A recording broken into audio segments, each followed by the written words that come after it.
Mesdames et messieurs, merci d'avoir choisi Canal Congo Télévision pour vous informer dans le cadre de cette grande édition du journal. Commençons cette grande édition du journal avec cette réaction des différentes autorités de la République démocratique du Congo en ce qui concerne les protocoles conclus entre l'Union européenne et le Rwanda pour la création de la chaîne des valeurs pour les minéraux stratégiques et critiques. En effet, Kinshasa ne digère pas cet état des choses quelques heures après le communiqué du ministère des Affaires étrangères sur le tour de Patrick Muyaya, porte-parole du gouvernement de la République démocratique du Congo, d'en remettre en cause. Le ministre de la Communication et Médias a vu particulièrement des mauvais œil ces protocoles qui réunissent une institution qui prône et défend les droits humains, le plus élémentaire Muyaya, de rappeler que le Rwanda ne possède pas les matières premières faisant l'objet de l'accord les qualifiant d'un pays RSLR, c'est-à-dire vente et se vantant pour des minéraux volés. Ainsi, Kinshasa veut voir l'Union européenne revenir à la raison car, dit-il, il n'est jamais trop tard pour bien faire. Et puis, pour le porte-parole de l'ARCN, Yannick Mvumbi, l'Union européenne et le Rwanda, à travers cet accord signé, veulent continuer à piller les matières premières de la République démocratique du Congo à travers cette guerre d'agression qui subit la République démocratique du Congo par le Rwanda. Il est au micro de J.S. Buchanga. Le protocole d'accord signé entre l'Union européenne et le Rwanda visant à favoriser le développement de chaînes de valeur durables pour de matières premières stratégiques ne laisse indifférent Maître Yannick Mvumbi, porte-parole du parti ARCN, qui estime que cette collaboration entre l'Union européenne et le Rwanda vise principalement à faire continuellement la guerre à la RDC afin de piller ces matières premières. Fait débat parce que la question principale mérite d'être posée aujourd'hui. Est-ce que le Rwanda égorge dans son sous-sol les matières premières? C'est la véritable question. Mais qu'est-ce que moi je peux dire? Nous, Congolais, nous sommes toujours superficiels. Il faut aller au fond. Quand vous regardez aujourd'hui l'Union européenne, d'ici 2030, va connaître ce qu'on appelle la transition énergétique. Il doit quitter les énergies dites carboniques, c'est-à-dire gaz, pétrole, charbon, pour aller vers les énergies les énergies éoliennes, hydrauliques. C'est en fait ça les débats. Et pour passer à cette transition énergétique, il a besoin d'un certain nombre de matières premières, dont notamment le lithium, que la RDC seule égorge plus de 70% des réserves mondiales de lithium. Et donc, c'est en fait ça l'aîné des problèmes. La RDC déjà a eu, par le passé, a signé cet accord cadre avec l'Union européenne, mais est-ce que ça a été négocié à l'avantage des Congolais? Et maintenant que le Rwanda a signé cet accord, ça suscite cet esprit-là de vouloir nous faire continuellement la guerre pour piller les richesses de la RDC. Et donc, qu'est-ce qu'il faut faire comme solution? Nous ne devons pas pleurnicher, comme j'ai vu les communiqués du gouvernement, demandant ainsi les éclaircissements de l'Union européenne, mais ça n'a pas de sens. L'Union européenne ne va rien vous dire. Les pays n'ont pas d'amis, n'ont que des intérêts. Si leurs intérêts voudraient qu'ils puissent tuer pour qu'ils puissent prendre les lithium, ils vont le faire. Et donc, nous, ce qu'ils vont faire, c'est de renforcer notre armée, équiper notre armée, demandant à nos jeunes de s'enrôler massivement dans l'armée pour faire face à ces pillages qui se dessinent déjà. Je vous dis, d'ici 2030, nous allons passer à cette transition énergétique et pour ne pas laisser les Rwandais être les seuls maîtres du terrain, il faut faire la guerre au Rwanda, il faut armer nos militaires, il faut donner plus de moyens à nos jeunes pour barrer la route à ces nécessités. Dans un autre chapitre, faisant suite aux sanctions infligées contre le porte-parole du M23, une frange d'équipement pense que ces sanctions ne serviront à rien. Chevelé, encore une fois de plus au niveau de J.S. Buchanga. Vous savez, moi je ne soutiens pas des déclarations. Les hommes politiques, il ne faut pas faire confiance à leurs déclarations. Moi je juge un homme politique. simple déclaration. On juge un homme politique sur base des actes qu'il pose. Quels sont les actes que les États-Unis posent par rapport à la guerre à l'Est? Cesser de soutenir des FDLR. Ça, c'est grave dans la mesure où depuis que Kagame est au pouvoir, que Kagame déclare à la communauté internationale un seul jour où le gouvernement congolais a soutenu les FDLR dans une opération militaire pour les référendums. Ça n'existe pas. Normalement, ndenge makambo ekende la. Pour nanga personnellement nakoloba eza mascara oh balingi ba mascarer biso pour na relaxa que non, ils sont là pour nous apporter des soutiens. Mais on a ebi depuis kala ceux qui totangi ba milliers de personnes congolais oh ba kufi na est. D'abord pour moment États-Unis za sima makambo wana nyonso omona wana. Et massacre leki yango wana sko il va nous faire voir comme si yaza contre makambo oyo ezoleka wana. Mais ngana ebi ke no ye azan mutaliboso aza sima ya ko soutenir M23 pour nous massacrer c'est lui. Ngai eza ne pas tata mon côté bazo mascarer biso pot na relaxa ke no to approcher bango parce que yo moko moni parce que les longs ngana bula moto. C'est que nous sommes en train de subir aujourd'hui parce que to revendiquer que pour na makila ya bande ko na biso ele États-Unis azolia na sima na biso. Mais na place ya les nzela ya porti akoma kokota na ndenge moko ya ba fenêtre na ba madusu kili po aza grande puissance na monde. Yango wana pe akoma ko bimisela biso Rwanda akoma ko combattre biso. Croyez que za Rwanda mais eza nango ba américain. Et soki pe armo pe ba autorité na biso pe ba na ba réserve ya makambo belé parce que ba bi ke eza États-Unis ndé mutazo bundisa mboka na biso. La situation de l'insécurité dans l'Est de la République démocratique du Congo, au cœur des discussions à l'Assemblée nationale du Québec, où les élus nationaux ont voté mercredi 21 février 2024 à l'unanimité la motion condamnant le massacre perpétré en République démocratique du Congo par le M23. Suivez plutôt l'extrait de ces discussions à l'Assemblée nationale du Québec, choisi pour vous par Maxime Akab. Merci, Monsieur le Président. Permettez-moi de saluer la présence des membres de la communauté congolaise de Québec qui sont parmi nous aujourd'hui.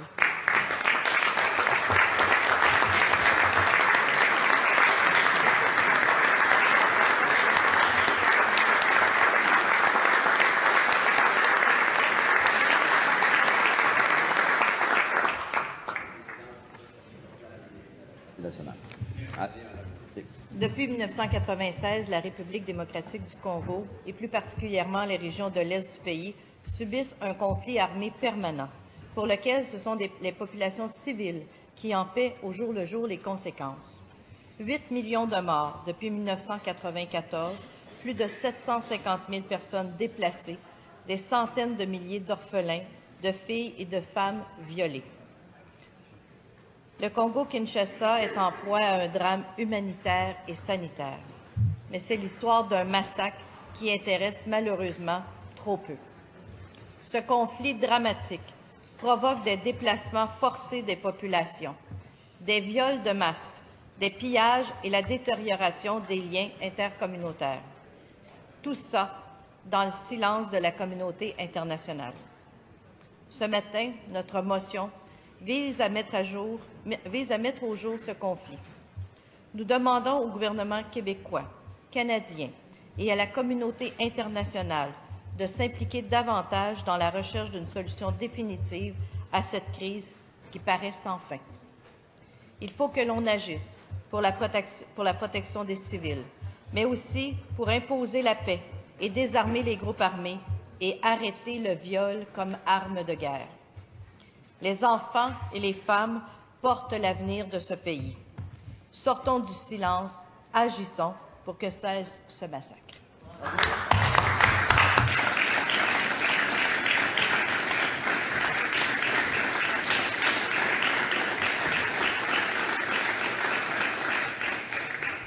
Merci, Madame la députée, de votre intervention. Je cède maintenant la parole à Madame la députée de Montarville pour son intervention sur cette même motion. À vous. Oui, merci, Monsieur le Président. Vous comprendrez que ma formation politique également tient à saluer les gens qui sont dans nos tribunes ce matin, nos invités. Salutations à vous Nous avons la chance ici, au Québec, nous avons beaucoup de chance. Nous vivons au sein d'une nation qui valorise les droits humains, une société où notre sécurité et notre intégrité physique sont protégées par nos droits et nos libertés. Cela est ancré dans nos valeurs, ça fait partie de nous. Mais d'autres ailleurs dans le monde n'ont pas cette chance. La population de la République démocratique du Congo est exposée à des actes de barbarie sans nom. Au Québec, nous reconnaissons la valeur inestimable de la vie humaine. Les États-Unis d'Amérique condamnent l'occupation d'une partie du territoire de la République démocratique du Congo par le Rwanda. L'ambassadrice américaine en République démocratique du Congo l'a annoncé à l'issue d'une rencontre avec le gouverneur militaire du Nord Kivu. Suivez Lucie Tomblin à travers ces images. Je me suis entretenue avec le gouverneur général pour parler de la situation sécuritaire et aussi de le rassurer de l'assistance américaine pour soit résoudre le conflit, soit aider les victimes. Nous sommes tout premier bailleur par rapport à la réponse humanitaire, mais aussi nous sommes aussi le tout premier pays de dénoncer l'agression que le pays a subie. Le samedi dernier, nous avons fait une déclaration tout en rappelant l'importance de poursuivre les voies diplomatiques, mais condamnant la présence des forces rwandaises sur le territoire congolais et aussi demandant la retraite de la M23 conformément avec les décisions des leaders régionaux dans les processus de Luanda et Nairobi. L'objectif est le retour des populations chez eux. On n'envisage pas une situation où les populations déplacées vont vivre ici, vont perdurer ici. Il faut vite trouver une solution diplomatique à le problème et je confirme l'engagement américain dans ce sens. Je voudrais souligner l'importance que nous attachons à l'intégrité territoriale de la RDC. Nous soutenons une RDC forte, sûre et prospère. Et nous insistons sur l'intégrité territoriale de la RDC. Toutefois, nous pensons qu'il faut redoubler les efforts pour trouver une solution pacifique, redoubler les efforts diplomatiques pour trouver les accords qui puissent faire en sorte que les deux pays puissent vivre en paix. Vous le savez certes que 6 membres de groupes rebelles opérant dans l'Est de la République démocratique du Congo ont été ajoutés à la liste des sanctions des Nations Unies, entre autres le membre du mouvement M23 ADF et FDLR. En réaction, Jean-Fidèle Bongo, délégué général de la société civile Émergence du Congo, qualifie ces sanctions de pure distraction et appelle le gouvernement de la République démocratique du Congo à privilégier la politique centrée sur l'économie militaire en vue de préserver nos minéraux. Il a dit à Maxime Macabo. Accusés d'entraver le processus de démobilisation, 6 membres de groupes rebelles opérant à l'est de la République démocratique du Congo ont été sanctionnés par les Nations Unies, notamment du M23, ADF et FDLR, une décision qualifiée de pire distraction par Jean-Fidèle Boyo de la société civile Émergence du Congo. C'est une distraction pure et simple. La République démocratique du Congo ne peut pas faire confiance à cette distraction. Comme vous le savez, nous sommes dans un système de jeu de dames international. Quitte à nous de bien placer nos pions sur le plan diplomatique, sur le plan militaire et sur le plan économique. Aujourd'hui, nous pensons que l'Union européenne veut à tout prix nous imposer de gérer nos minéraux avec le Rwanda. C'est ce qu'on veut nous pousser dans ce sens-là. Et lorsque vous remarquez d'habitude, si les FARDC avancent, c'est à ce moment-là qu'ils interviennent pour demander cesser les faits. Et cette fois-ci, nous osons croire que le peuple est debout et le chef d'État a compris et il est avec son peuple, nous irons jusqu'au bout. Donc, il n'y a rien à croire dans ce qu'ils ont dit comme sanction. Nous comptons sur nos propres forces exactement. Le chef d'État doit compter sur son peuple, le peuple compte sur son président de la République. Il faut tout faire pour écarter tout ce monde, mais il faut aussi retenir que de par nos richesses. Il est vrai que le Rwanda sera écarté de notre pays. Il est vrai que nous allons convaincre l'opinion, tant nationale qu'internationale, pour réussir cette guerre nous imposée par les Occidentaux. Mais nous devons plus développer une politique centrée sur l'économie militaire pour sécuriser notre richesse que Dieu nous a donnée. La potentialité que nous avons font déjà une source de conflit, une source d'envie, une source de guerre. Nous devons plus développer les mécanismes de protection de notre nation. Vous avez certes compris que c'est Jean-Fidèle Boyo et non Jean-Fidèle Bogo, comme je venais de le dire tantôt. Tout à fait autre chose à présent. Fraude électorale, le gouverneur sortant de la ville-province de Kinshasa, Gentini Ngobila Mbaka, a répondu ce jeudi 22 février 2024 à l'invitation du parquet général près la Cour de cassation pour inaudition. Pour rappel, la candidature de Gentini Ngobila a été invalidée par la Commission électorale nationale indépendante au même titre que 82 autres pour des soupçons de fraude massive dans certaines circonscriptions électorales. Notez que pour cette première audition, Gentini Ngobila Mbaka est sorti du parquet général en homme libre. Et puis, le mouvement citoyen lutte pour le changement. La Lucha, section de Butembo, était dans la rue ce jeudi 22 février 2024 pour dénoncer la persistance de l'insécurité sur l'ensemble du province du Nord Kivu et l'Ituri. Suivez. Depuis plusieurs décennies, la RDC et particulièrement sa partie orientale est secouée par des violences causées par des groupes nationaux et étrangers. Malgré les nombreuses tentatives de rétablissement de la paix et de la sécurité dans cette partie du pays, les violations graves contre les civils innocents sont loin de dire leur dernier mot. Dans la région de Beni, Ituri, les tueries font leur cours normal et l'espace géographique qui connaît ces affres s'agrandit du jour au jour. Les milliers jadis à l'abri des massacres des civils sont aujourd'hui affectés. C'est le cas de la commune rurale de Oicha, qui est en ces jours redevenu le théâtre des tueries attribuées aux ADF.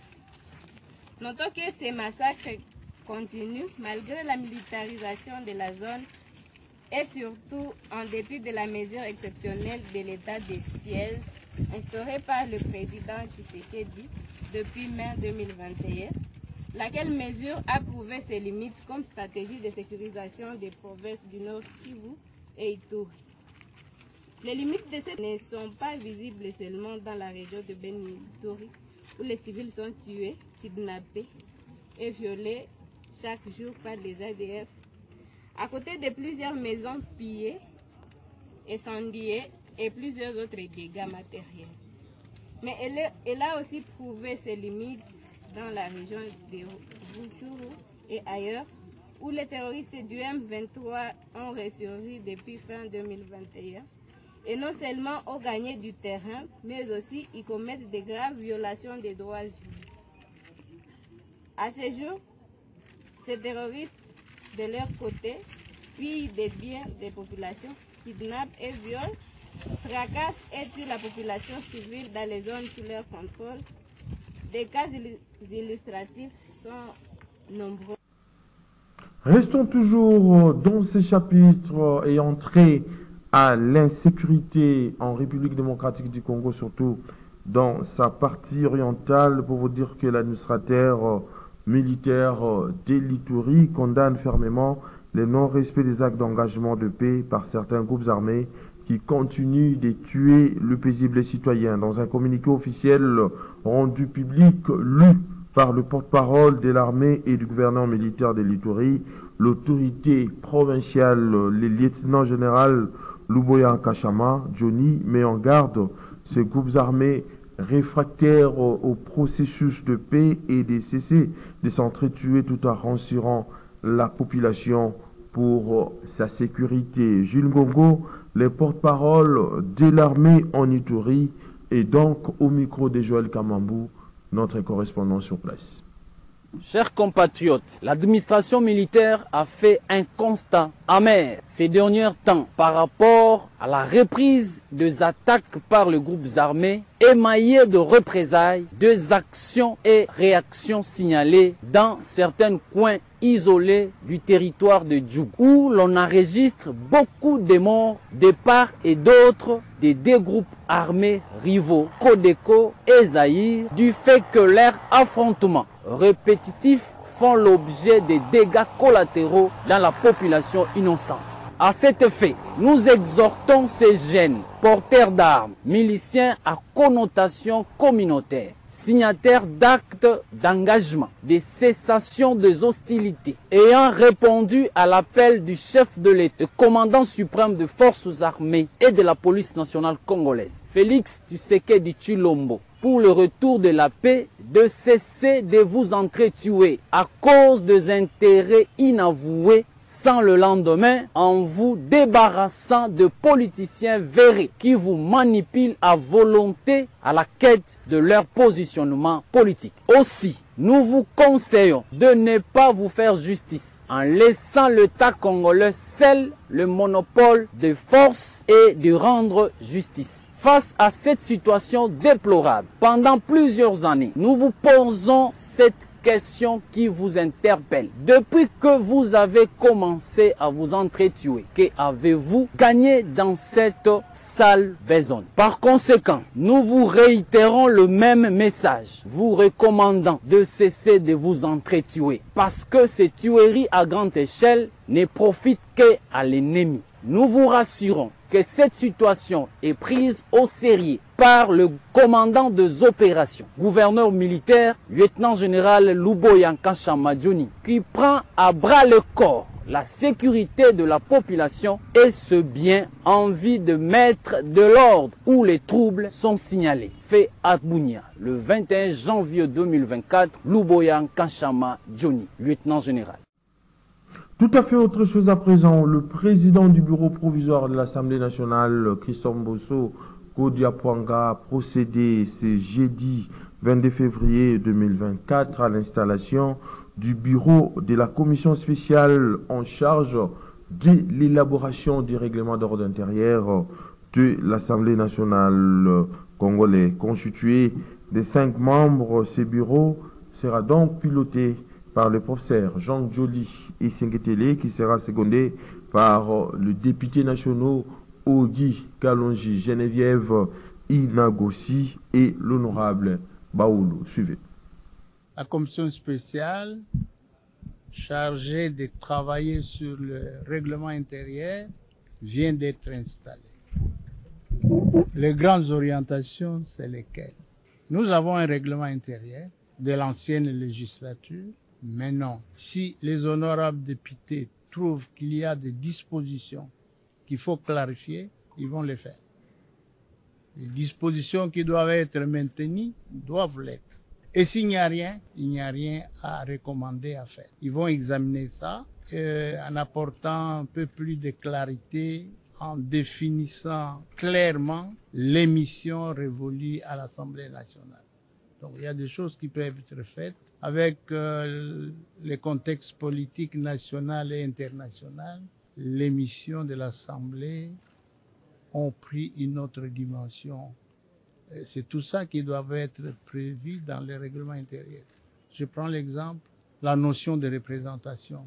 C'est une des missions, la troisième mission de l'Assemblée nationale. Ça signifie quoi? Il faut clarifier des situations comme celle-là. Les cas, nos relations avec le pouvoir judiciaire. Comment nous devons nous comporter devant les réquisitoires que les procureurs nous envoient. La commission doit bien définir qu'est-ce que le bureau doit faire en l'absence de la plénière, si les honorables députés sont en congé. Il faut bien définir pour ne pas bloquer le fonctionnement de la justice. Mais ici, sur cette question, notre devoir est celui de protéger les honorables députés d'abord, avant d'autoriser la justice à les entendre ou à les poursuivre. La flagrance, nous n'avons pas intervenu la flagrance, mais nous allons examiner s'il y a eu flagrance ou non. Parce que quelqu'un peut décréter la flagrance, bon, mais en fait, ce n'est pas la flagrance. Nous ferons attention, nous allons travailler en étroite collaboration sur cette question avec le pouvoir judiciaire. Mieux vaut instaurer un climat de collaboration entre l'Assemblée nationale et le pouvoir judiciaire.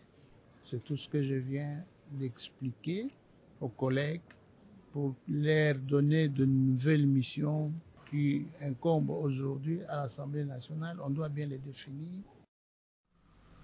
Et puis, le secrétariat général du ministère de l'Environnement et Développement durable a organisé ce mardi une cérémonie d'échange de vœux avec les structures affiliées à l'environnement et les personnels administratifs autour de la ministre d'État, ministre en charge de l'environnement et développement durable, F. Bazaïba Massoudi. Suivez ces reportages à travers nos confrères de Canal King. Le secrétariat général de l'environnement et développement durable a organisé le mardi 20 février 2024 au Jardin botanique de Kinshasa une cérémonie d'échange de vœux avec les structures affiliées à l'environnement et le personnel administratif autour de la ministre d'État, ministre de l'Environnement et du Développement durable, F. Bazaïba Massoudi. Une véritable occasion de présenter les uns aux autres le vœu le meilleur pour l'année 2024. Dans son allocution aux allures d'un discours bilan, retraçant son parcours à la tête de ses ministères depuis son investiture en avril 2021 jusqu'à ces jours, F. Bazaïba Massoudi a saisi la balle au banc pour remercier l'ensemble du personnel administratif de l'environnement qui, selon elle, fait désormais partie de sa famille professionnelle. Et à la ministre d'État d'ajouter que c'est grâce à cette nouvelle famille qu'elle a pu s'acquérir de connaissances et de l'expertise dans le secteur environnemental. Un discours jugé plutôt positif par l'ensemble de l'assistance qui n'ont pas manqué de louer les efforts consentis par cette juriste politique, activiste de droits de l'homme qui a adopté leur profession. F. Bazaïba Massoudi a valorisé l'expertise environnementale congolaise à l'échelle mondiale. Aujourd'hui, la République démocratique du Congo est présente dans les concerts des nations en matière de l'environnement et c'est la grâce à son abnégation et détermination a lancé Céline Pemba, directeur-chef des services de la direction de reboisement et horticulture. Un parcours graduellement très riche en connaissances et expertise des questions environnementales, F. Bazaïba a marqué les esprits de certains cadres qui beaucoup ne pouvaient l'imaginer, arriver à redorer l'image de ces ministères autrefois absents dans les instances de prise de décision dans le monde. C'est étonnant, une juriste qui parle de l'assainissement, de carbone, de tourbières, pour la biodiversité. Donc, c'est pour dire que c'est quelqu'un qui a pris le temps pendant son travail, pendant ces 3 ans, et là où elle sera demain, personne parmi nous ne connaît. Il n'y a que seul quelqu'un qui a sa destinée entre ses mains, qui connaît, et pourquoi pas toujours dans le monde. Cependant, pour F. Bazaïba, beaucoup reste à faire. Le projet en cours des réalisations, certains au profit du personnel. Un discours préparatif de revoir avec un sentiment d'inachevé. Les relations citoyennes, les personnes comme ça, on est des donc moi j'ai gagné 2 choses. Une reconnaissance et la famille. Parmi nous, il y en a qui vont fréquenter très proches, d'autres vont vivre de loin. On aura peut-être cette occasion. Si il y a quelqu'un qui se présente, quand on se fera quelque part, vous me connaissez pas, moi je suis de la direction reboisement. Ah oui, la justice sera désormais différente par rapport si je n'étais pas là. C'est une grande responsabilité et moi j'ai appris de vous dire que j'ai gagné 2 choses. La première est celle-là, la connaissance et l'expertise environnementale. Rassurez-vous, j'ai le fait de ne vous avais ça. Mais je vous approche chaque jour à voter avec vous pendant ce séance.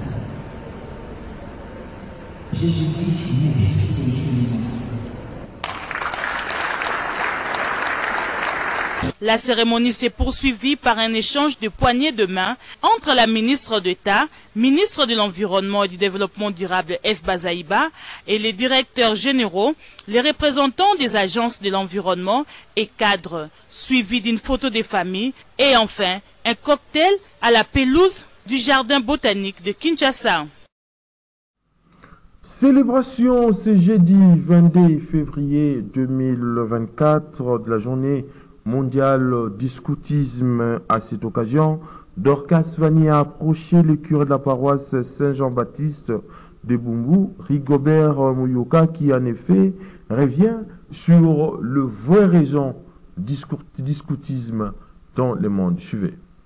L'humanité tout entière célèbre ce jeudi 22 février 2024 la journée mondiale du scoutisme. Une journée réservée pour encourager les jeunes à réfléchir à l'impact sur le monde et aux changements qu'ils peuvent apporter pour créer un avenir plus durable et plus équitable. Approché à cet effet, Rigobert Mouyoka de la paroisse Saint-Jean-Baptiste de Bumbu résume, lui, le scoutisme par un mouvement de jeunes qui très souvent organisent les activités au sein de l'Église. D'abord, le mot, les scouts, veut dire écouter, ou bien éclairer. Hein? Ça vient du verbe écouter. Alors, le scoutisme, c'est un mouvement de jeunes où les jeunes réalisent des activités avec le soutien des adultes qui sont pour eux des moniteurs d'activités, des éducateurs et des facilitateurs de la vie du groupe. Et le mouvement est né grâce à cet Anglais, M. Robert Baden-Powell. C'est lui qui a été aidé par les jeunes pour sauver une vie. Et de là, le mouvement est venu pour s'occuper des jeunes. D'où le mot scoutisme, c'est éclairer.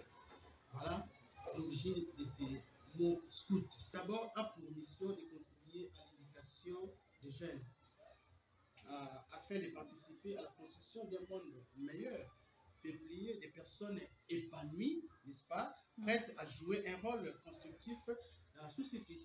Et l'Église, comme ouvre les yeux sur les jeunes, et par la présence de ces groupes, l'Église veut donner un accent, une formation à ces jeunes, parce que l'Église sait que l'avenir des domaines de l'Église, c'est entre les mains des jeunes.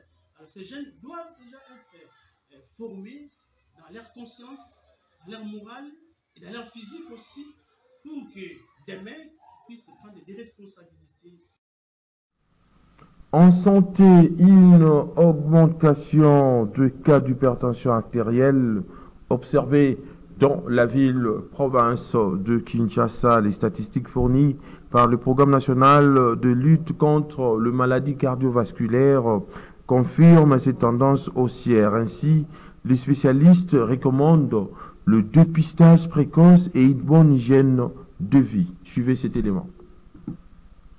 Les cas de l'hypertension artérielle sont de plus en plus fréquents à Kinshasa. Plusieurs causes expliquent la prévalence de cette maladie. À en croire certains spécialistes, les prédispositions familiales y sont pour beaucoup dans cette pathologie. Docteur Kapita est interniste et cardiologue dans plusieurs hôpitaux de Kinshasa. En guise de prise en charge de cette maladie, l'hygiène de vie s'avère très importante pour toute personne déclarée hypertendue. Selon ces spécialistes, cette discipline préventive épargne de l'accident cardiovasculaire. Familial. Dans 20% des cas, on peut trouver la cause. Et souvent, cette cause se trouve dans les organes qu'on appelle les reins. Parfois, la cause se trouve dans la tête, dans le cerveau. Si vous avez une tumeur cérébrale, la tension peut monter. Nous avons tous une glande qui est là-bas, qu'on appelle la thyroïde. Il y a des gens qui portent un goitre, le cou qui gonfle. Mais quand le goitre et la thyroïde fonctionnent trop, la pression peut monter. Donc l'hyperthyroïdie, si vous êtes hypertendu, il faut trouver un médecin, un cardiologue de préférence, qui puisse vous suivre régulièrement et vous donner une pression normale. Si ce n'est pas le cas, l'hypertension engendre beaucoup d'autres maladies. L'hypertension elle-même, isolée, peut provoquer un AVC, soit par rupture vasculaire, surtout quand on est jeune. Ce sont des jeunes âgés de 30, 40 ans, 50 ans qui font des AVC hémorragiques. Pour une excellente prise en charge, il est conseillé aux patients déclarés hypertendus de faire d'abord l'électrocardiogramme, qui est un examen de l'activité électrique du cœur. Les résultats vont servir pour une prise en charge complète. À propos des statistiques, les chiffres varient d'une contrée à une autre sur le plan national. À Kinshasa, certaines enquêtes récentes ont révélé une prévalence de 40% dans la population adulte contre 26% en 2006, suivant une enquête de l'Organisation mondiale de la santé à Kinshasa. La moyenne se situe autour de 30% minimum.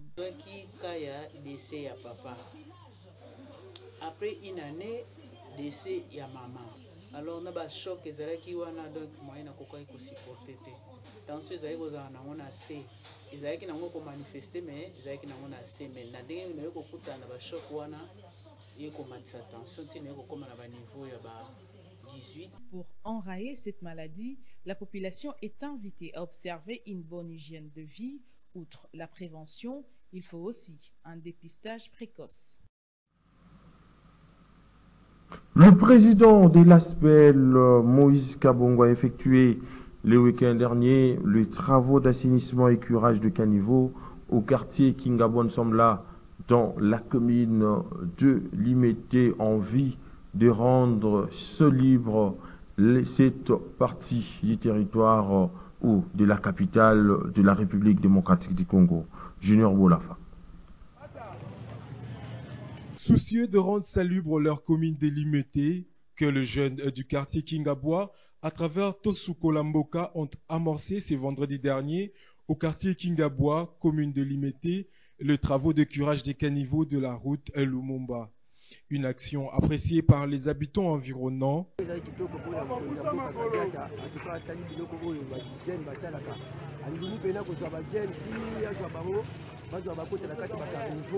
po basokola mboka mokonzi ya mboka fo atala yango asala pena badistinction ya koya bakoko talaka yango po gouverneur na vice gouverneur bamona pena keno bana ya mboka baza na posa ya misala na kati ya kongo atuka fo atala yango mpenza tosepela na esprit ya bien na kitoko présence parti otika bana Kingabwa te biso bana limete biso yeyo bana quartier na Kingabwa tozali awa. Moïse Kabongo, initiateur de cette action, a appelé les jeunes de ce coin de la capitale à prendre conscience en mettant la main dans la pâte pour l'entretien de cet endroit. Avant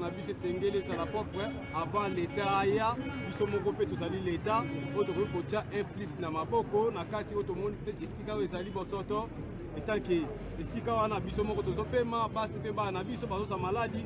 Alors yango tozwaki mokonzi azwaki idée vision ya kolamusa jeunesse nyonso ya Kingabwa mpona makambo etali enseignement koyeba ndeni ya koenseigne esika nyonso bavandi po ezala bopeto. Osenga toloba deja Gentini Ngobila azali ayebi makambo c'est koko ayebi makambo oyo chef de l'État soit ayebi makambo bango bayebi mais gouvernement na yebi te. Nous avons besoin de leur soutien. Kabongo Kadiata za na ba initiative ya malamu mais ce que nous voulons, c'est que nous la jeunesse congolaise nous voulons que ba notifier Sukola Mboka ezala moko ya ba partenaire ya Kini Bopeto parce que nous faisons ça gratuitement. Mesdames et messieurs, c'est par cet élément ayant trait au curage de caniveaux en vue de rendre plus salubre le quartier Kingabwa dans la commune de Limete que nous mettons un terme à cette grande édition du journal coordonnée par Gisèle Olivier Toko, réalisée par Fiston Atunga. La prise de vue a été assurée par Olivier Longangwa en Lernon, ainsi qu'au concours rédactionnel du Canal Congo Télévision. Je vous dis donc merci de l'avoir suivi. Les prochains rendez-vous est pris donc pour demain. Mais d'ici là, portez-vous bien et bonne suite de programme sur Canal Congo Télévision avec le même plaisir.